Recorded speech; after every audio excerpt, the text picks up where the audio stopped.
भारत और इंग्लैंड के बीच तीसरे क्रिकेट टेस्ट मैच के तीसरे दिन बेसबॉल पर भारी पड़ा जयेश बॉल।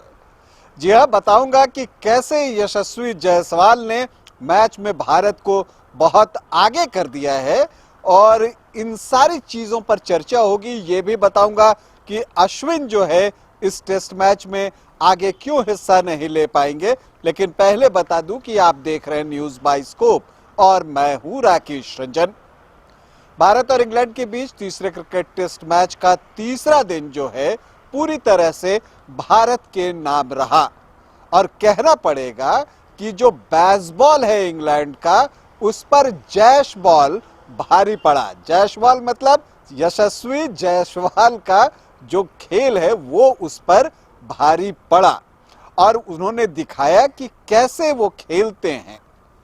कुल मिलाकर अगर हम बात करें तो दूसरे दिन की समाप्ति के वक्त तक इंग्लैंड एक ऐसी स्थिति में था जहां मैच बराबरी पर था, 207 रन पर 2 विकेट के नुकसान पे। लेकिन वहां पर एक खबर आती है भारत के लिए कि अब आगे रविचंद्रन अश्विन इस मैच में हिस्सा नहीं ले पाएंगे। दरअसल उनकी फैमिली में कोई मेडिकल इमरजेंसी आई है और इस वजह से उन्हें जाना पड़ा। तो भारत इस मैच में जो है 10 खिलाड़ियों पर हो गया और जो 5 गेंदबाज थे तो सिर्फ 4 गेंदबाज बच गए। तो भारत की चिंताएं बढ़ गई थी। तो तीसरे दिन जब खेल शुरू हुआ तो इंडियन बॉलर्स पर एक प्रेशर था। लेकिन कहते हैं ना कि जो बेसबॉल है वो बूमेरैंग बनकर इंग्लैंड को ही घायल कर गया। वो कैसे बताता हूं। शुरुआत तीसरे दिन अच्छी हुई थी। जो रूट और बेन डकेट खेल रहे थे।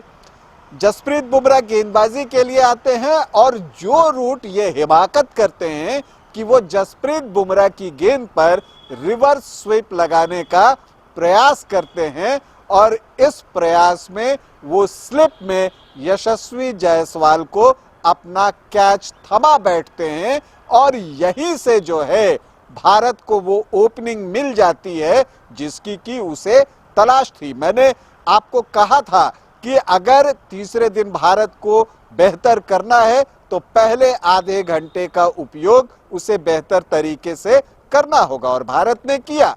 क्योंकि जब रूट वापस गए तो जॉनी बेयरस्टो आए लेकिन वो बेसबॉल नहीं खेल सके, सिर्फ 4 बॉल खेल सके और वापस पवेलियन लौट गए। कुलदीप यादव की गेंद उन्हें बिल्कुल समझ नहीं आई और वो विकेट के सामने पकड़े गए। स्कोरर को उन्होंने कोई कष्ट नहीं दिया। वो 0 के स्कोर पर वापस पवेलियन लौटे। फिर बेन डकेट जो है वो कुलदीप की एक बाहर जाती गेंद पर अपना बल्ला फेंकते हैं और शुभमन गिल को अपना कैच थमा बैठते हैं। तो जो मैं कह रहा हूं ना कि जो बेसबॉल है वो बूमेरैंग बनकर इंग्लैंड की टीम को ही घायल कर गया। चूंकि जो रूट बेसबॉल खेलते हुए आउट हुए, इसी तरह से बेन डकेट जिन्होंने 150 रन बना लिए वो भी जो है बेसबॉल खेलने के प्रयास में ही अपना विकेट गंवाए। हालांकि अगर मैं बेन स्टोक्स की पारी को कहूं तो वो बेसबॉल क्रिकेट नहीं था, वो नॉर्मल क्रिकेट था। उन्होंने 41 रन बना लिए थे लेकिन जडेजा की गेंद पर बाहर निकलकर मारने के प्रयास में वो भी बुमराह के द्वारा कैच किए गए।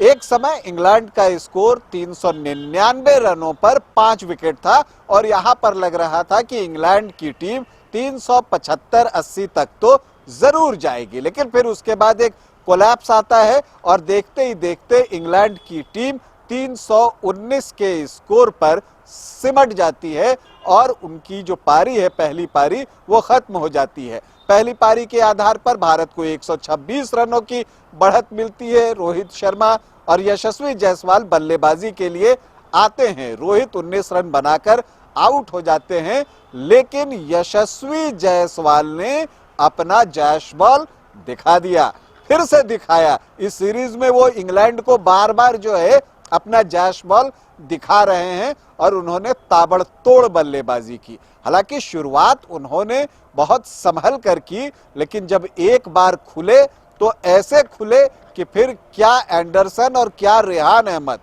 जैसे मन किया वैसे मारा। जिमी एंडरसन को भी एक ओवर में जो है उन्होंने पहले छक्का लगाया, फिर चौका, तो इस तरह से उन्होंने जिमी एंडरसन को खेला। इसके अलावा रेहान अहमद पर उन्होंने रिवर्स स्वीप खेले और इन सब के बीच उनका शतक जो है वो एक बार फिर से आ गया, इस सीरीज का दूसरा शतक, क्योंकि इससे पहले उन्होंने दूसरे टेस्ट मैच में 209 रनों की पारी खेली थी और अब जो है उन्होंने फिर से सैकड़ा लगाया। लेकिन शतक लगाने के बाद वो ज्यादा देर जो है वो पिच पर नहीं रह सके, वो आउट नहीं हुए।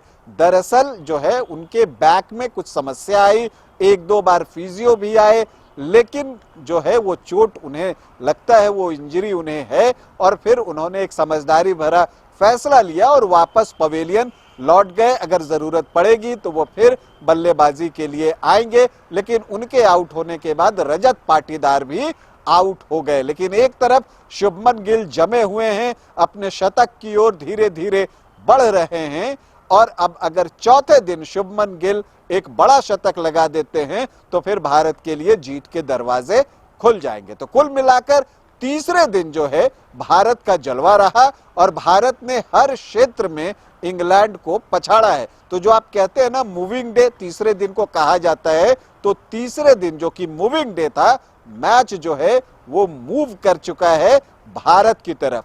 अब अगर भारत कोई बड़ी गलती नहीं करता तो ये मैच जो है उसके पाले में आ सकता है। तो देखना है चौथे दिन क्या कुछ होता है। अभी के लिए इतना ही, इजाजत दें, नमस्कार।